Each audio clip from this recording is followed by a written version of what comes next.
دیکھیں جادو کے حوالے سے جو چیزیں ہیں یا اس کے علاج کے حوالے سے جو چیزیں ہیں، سحر مختلف طرح کے ہیں اور ان کے مختلف علاج ہیں۔ اچھا، ہم بیسکلی مریضوں کو ایک ذکر اور درود شریف کا ذکر دیتے ہیں، اس کے علاوہ تمام تر معاملات ہم خود دیکھ لیتے ہیں۔ کچھ صدقات بتائے جاتے ہیں جو ٹائم ٹو ٹائم انہیں خود کرنے ہوتے ہیں، اور وہ کرنے سے ان کے علاج میں آسانی پیدا ہو جاتی ہے۔ جادو کا، حسد کا، نظر بد کا، دیکھیں بندش جادو کا۔ کی، سحر کی، اس وقت نظر اور حسد کے لیے تو بہت ساری چیزیں ہیں۔ اچھا، حسد کا علاج تو یہ ہے کہ جیسے سرکار دو عالم صلی اللہ علیہ وآلہ وسلم نے فرمایا کہ اپنی نعمتوں کو چھپائیں، وہ اسی لیے فرمایا حدیث پاک ہے، حدیث پاک کا مفہوم ہے۔ نعمتوں کو چھپائے۔ دیکھیں یہاں تک کہ ایون کہ آپ پھل فروٹ کے چھلکے باہر نہ پھینکیں، کہیں پڑوسی خرید نہ سکتا ہو یا اس کی سخت نہ ہو، وہ دیکھے گا تو آپ سے حسد کرے گا نا،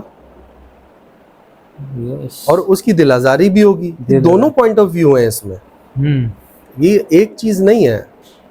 دوسری چیز یہ ہے کہ حسد آج کل معاشرے کا ایک حصہ بن گئی ہے۔ ہم حسد وہ کرتا ہے جو اللہ رب العزت کی بانٹ پر راضی نہیں ہوتا۔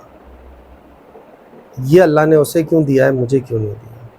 اللہ کی رضا، اللہ کی جو بانٹ ہے اس پہ راضی رہیں تو حسد نہیں ہوگی۔ یعنی اللہ کی تقسیم پر راضی، اللہ کی تقسیم پہ راضی نہیں ہے نا، اس کی بانٹ پہ راضی نہیں ہے، تبھی وہ حسد کر رہا ہے۔ تو جو علاج کا معاملہ ہے وہ یہ ہے کہ جو یہاں پر خانقاہ پر آنے والے لوگ ہوتے ہیں ان کو ہم ذکر دیتے ہیں اور درود شریف پڑھنے کو دیتے ہیں، باقی تمام تر معاملات کو ہم الحمدللہ خود ہینڈل کر لیں، اللہ کا بڑا فضل ایسا ہو۔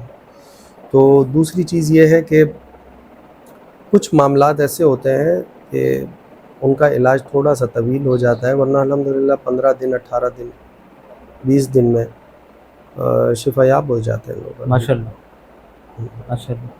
تو اس میں کچھ معاملات، کچھ کیسز جو بہت پرانے ہو جاتے ہیں یا کسی پہ بہت زیادہ زوردار عمل ہوا ہوتا ہے۔ دیکھیں کچھ کھلائے پلائے ہوئے جادو ہوتے ہیں، ان کے سمپٹمز بھی الگ ہوتے ہیں، ان کا علاج بھی الگ ہوتا ہے۔ کچھ جادو جس طرح تنتر منتر اور جنتر ہیں تو وہ تینوں چیزیں الگ الگ ہیں، ان کے کرنے کے طریقہ کار بھی الگ الگ ہیں۔ منتر میں پڑھا جاتا ہے، کچھ عامل حضرات عاملین پڑھ رہے ہوتے ہیں، تو اس کا علاج، ہر چیز کا علاج ڈیفرنٹ ہے، ہمارا ڈیفرنٹ ہے۔